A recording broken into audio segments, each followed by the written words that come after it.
Hello and welcome back to the Hyped channel. I am so excited to be in the new space. For those of you who don't follow me on Instagram, you probably won't realize, but the past few months have just been this whirlwind because I bought my first house and we had to do a lot of renovating and a whole lot of stuff that just needed to be done. So everything's just sort of been up in the air. This probably won't be my normal filming space because I've got a full office downstairs that'll be for photo shoots. It'll have a full studio set up and everything like that. So I'll probably be filming there, but we'll just see how it pans out. That isn't ready yet. It needs new floors and the whole 9 yards. So for now, you are in my lounge. So get comfortable. We're just going to sit back and have a chat. I like to keep things fairly casual. I don't want to be the kind of YouTuber who makes you feel intimidated. I just referred to myself as a YouTuber. I'm not a YouTuber. I create YouTube videos, but I wouldn't call myself a YouTuber. Anyway, I don't want to be the kind of person who preaches to you or acts like I'm so much better, because I know I'm not.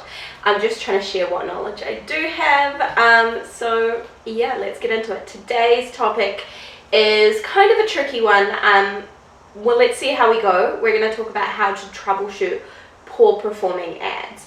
So I'm sure if you've ever run Facebook or Instagram ads, you've been there, you've expected results that are X, Y, Z, and instead you've been getting, just a whole new alphabet you've never seen before. You're just not getting the results that you want or that you need or that you should be getting. So that's either it's costing too much, there aren't any conversions, a multitude of things. So there are ways that you can troubleshoot this so that you can figure out what the issue is and either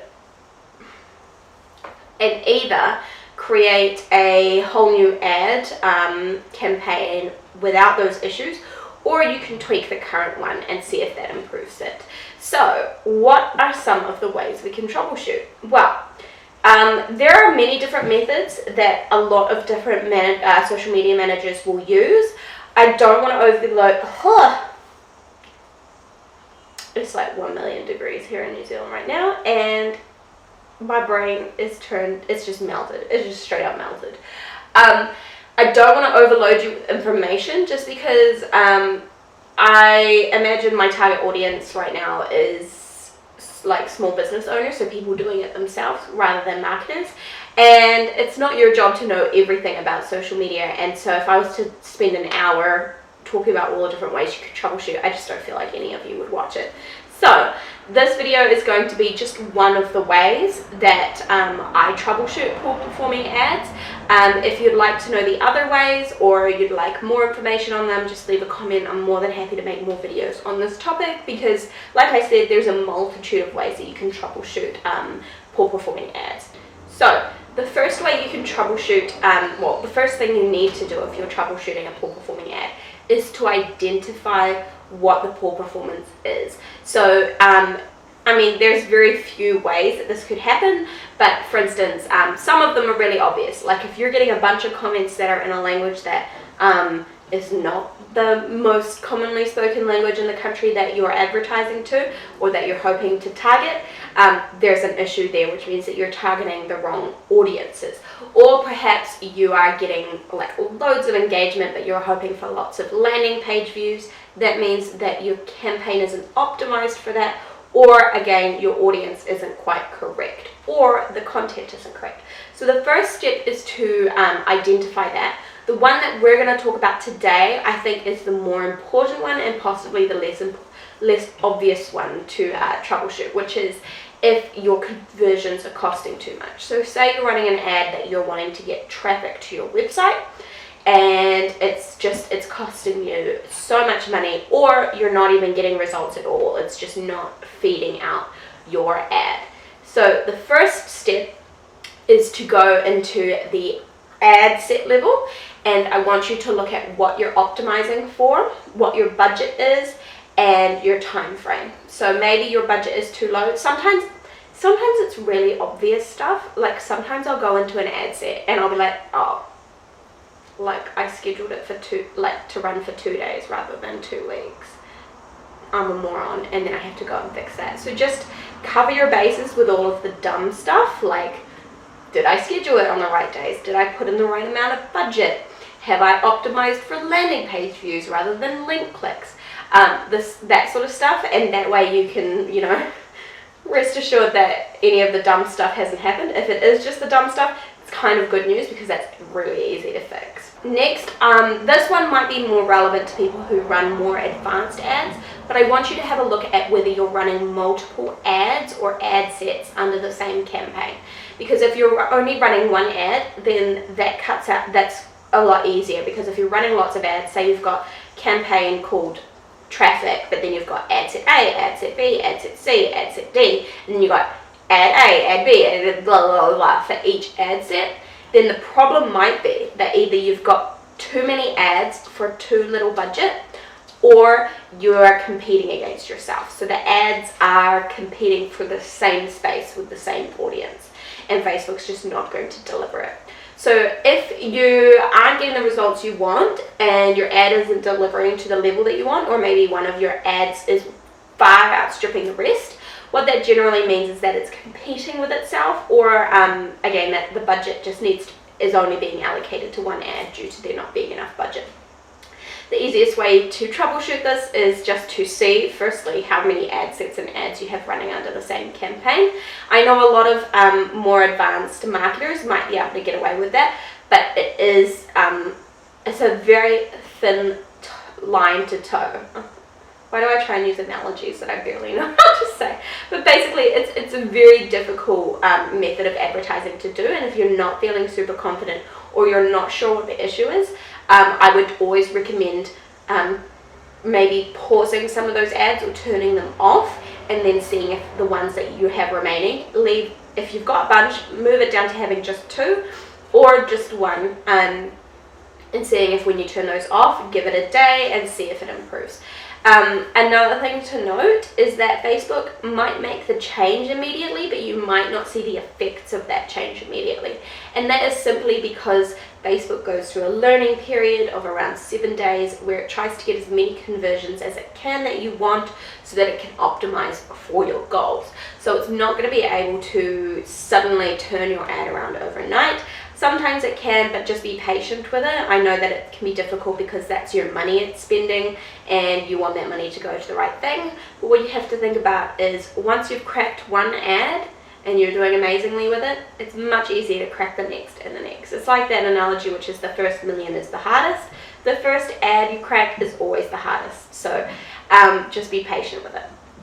So that is one way you can troubleshoot it, is if you've got too many ads running. Another one that can be kind of difficult to figure out, but I'm going to let you know what it is just so that you can play around with it, is whether or not you're spending too much or not enough. The easiest way to look at this is if you've got an audience of 5 million and you're spending $2 a day, $5 a day, or whatever, you're never going to get the results you want because you're never going to be reaching that large audience. So you may not be spending enough. But one thing that people don't often know about or often consider is the fact that sometimes you can spend too much. You might think, oh, the more money I put in, the more conversions I have.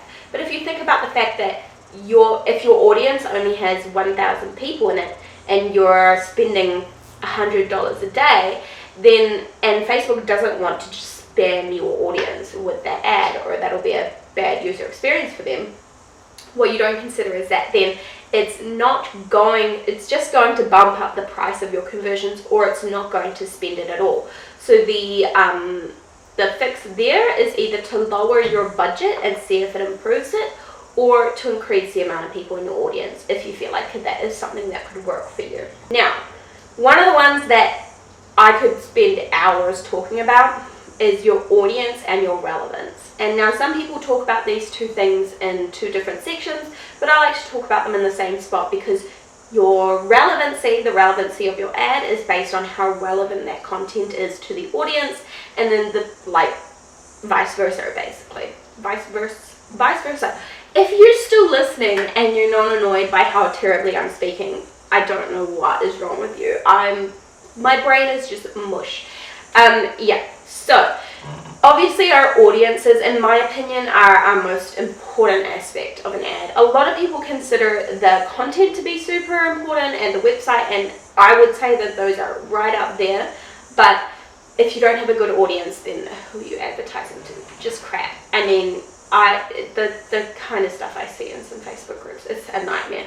So I want you to check whether your audience is actually relevant. I talk about this in terms of relevant to your business. Now, one of the ways to ensure that your audience is relevant, if you have enough traffic on your website already, is to create lookalike audiences through your Facebook pixel. If you're not sure what that is, I have a video on Facebook pixels that I'll try and remember to link somewhere when I upload this video.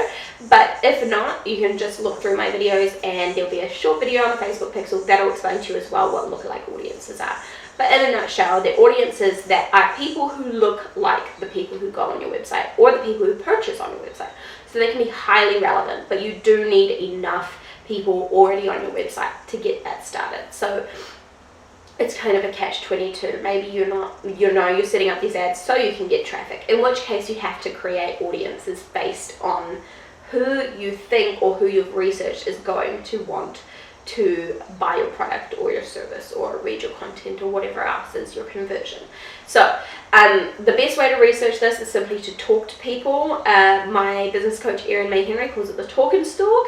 Try and talk to people, stalk Facebook group, and basically get as much information about people who might use your product as you can, because it takes a lot of the guesswork out of it. But in terms of guesswork, what you can do is you can say, okay, well, do I think that people the most obvious place to start is my product localized? Can I only ship to a certain area? Because that already cuts out many people.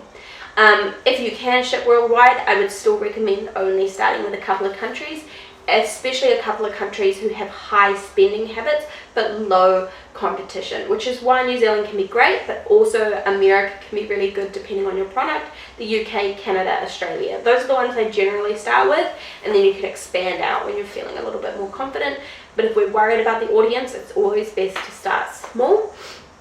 So if you can ping down the location, that's great. The next one is age and gender. Those two also should be fairly obvious. You might be tempted to say, all genders and ages can enjoy this, but that's true of like a lot of products, but that doesn't mean all the marketing has to be for everyone. So this is when we start thinking about what content we're about to send out.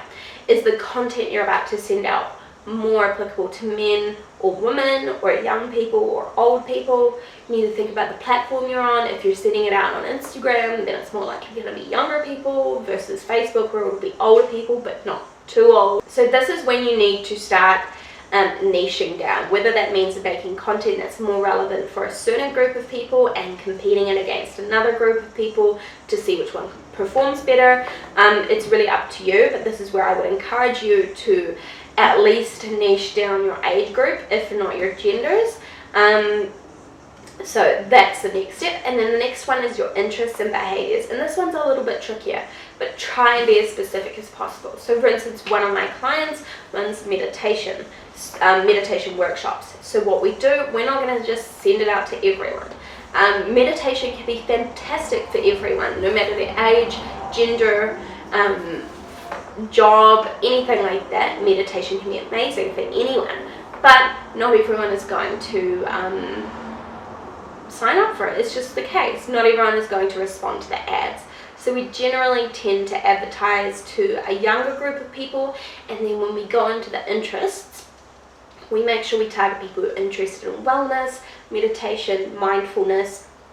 We pick a few keywords that are strong but relevant, and we rely on those. Okay, so make sure it's not, this one isn't rocket science, but if you're concerned about your ads not performing well and you think that it may be audience or relevance, this is somewhere you can look. And maybe you're having too many keywords or not enough relevant ones, or you need to add some keywords in there because your audience is too broad. So, like I said, this leads on to your relevance. I am so aware that this is probably, I'm sorry, I've got a headache, so I'm drinking Red Bull, which is not something I actually enjoy, but it was what we had in the house. So anyway, so like I mentioned, the relevancy of your ad is also important to pair with your audience. So think about the way that it's written, and think about what kind of photos or imagery you use or videos. All these things need to be relevant to your audience. Now, there are really big ways you can do it wrong, and then there are kind of more complicated, smaller ways that this can go wrong. For instance, one of the really, really big ways you can get it wrong is if you're targeting people who like Pikachu and Pokemon, but then your ad is for, I want to say like, I can't even think of some, maths classes, okay? That you're targeting the wrong people. Maybe these people who like Pokemon also like maths classes, or they need help with maths, but how are you going to guarantee that? Make sure your ads, the audience targeting is relevant to what the ad and your product is about. And that goes for where you're leading them. So if it's a landing page view ad where you're sending them to your website, that website then needs to talk about what the audience is interested in as well as what was in the ad. So make sure everything matches up, because otherwise you're going to have a nightmare scenario. But there are also small ways you can get it wrong. So think about, this is where it gets a little bit trickier, and I would recommend you testing out a lot of different things. It's really difficult for me to explain now that I think about it, just because I do it every day. It's basically copywriting and imagery. As a marketer, it's sort of just in here. I don't know how to explain it that well, but basically you need to test out different ways to talk to your audience to see what they like. Maybe some audiences prefer lots of emojis, lots of big capital letters and exclamation points. Others prefer something more serious. There's so many different ways, and same with the images. They might like people, they might like cats. Just try out a bunch of different things before you settle on something, because you're almost always going to be wrong. I'm still wrong heaps of times. I just have no idea what an audience is going to like until I test it out. So that's another way that your ad could be performing poorly. Now, like I said, this is by no means an exhaustive video about all the ways you can troubleshoot poor performing ads. Believe me, we would be here all day if I was going to tell you all of those different ways, and I'll be totally honest, I probably don't even know all of the ways. You don't necessarily need to know all of the ways to troubleshoot poor performing ads. It is just good to get started in it so that you have a good base knowledge, so if something goes wrong, you know how to fix it instead of just making that same mistake over and over and over again. I hope this video has been helpful or insightful. I've been having so much fun making these, so I don't intend to stop anytime soon. So if you have any questions about any specific ads or just general questions, feel free to leave them down below. I'll try and answer all of them, or I could make a whole video on the topic if it's a big enough one. But yeah, this has been so much fun. The goal was to upload every Friday, so if I don't do that, it's because I'm a piece of shit. But I'm having so much fun, so I don't intend on stopping anytime soon. Yeah, if you liked it, smash that like button, subscribe, comment, share, all of that. Really help. It would really help the page if you shared it. I'm still figuring out this platform because it's technically not really a social media platform. So if you have any YouTubers you can recommend who talk about YouTube advertising or YouTube marketing for your page, that would be fantastic. Drop them below, and yeah, I'll see you on the next one. Bye!